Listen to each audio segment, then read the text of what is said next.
কলেজার বায়ু বন্ধুরা আজকে আরেকটি ভিডিও নিয়ে আসলাম। এই লেবুটা অনেক উপকার।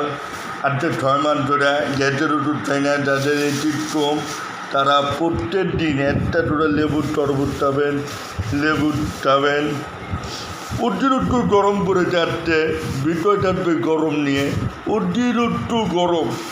এই গরমে 1 গ্লাস লেবুর শরবত খাবেন। 1 গ্লাস লেবুর শরবত খাবেন, আপনার শরীরের ক্লান্ত দূর হয়ে যাবে, শরীরের দুর্বলতা চাইতে যাবে।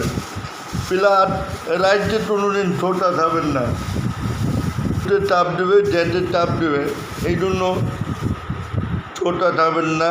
আপনারা সবসময় আমার ভিডিওটাতে ফলো করবেন। পোলাও মাংসর সাথে চাইলে চলবে, পোলাও মাংসর সাথে খাওয়া যাবে, শুধু রাত্রে শোয়ার আগে খাবেন না। ভিডিওটা এরকম না তো লাইক কমেন্ট করে জানাবেন। আসসালামু আলাইকুম।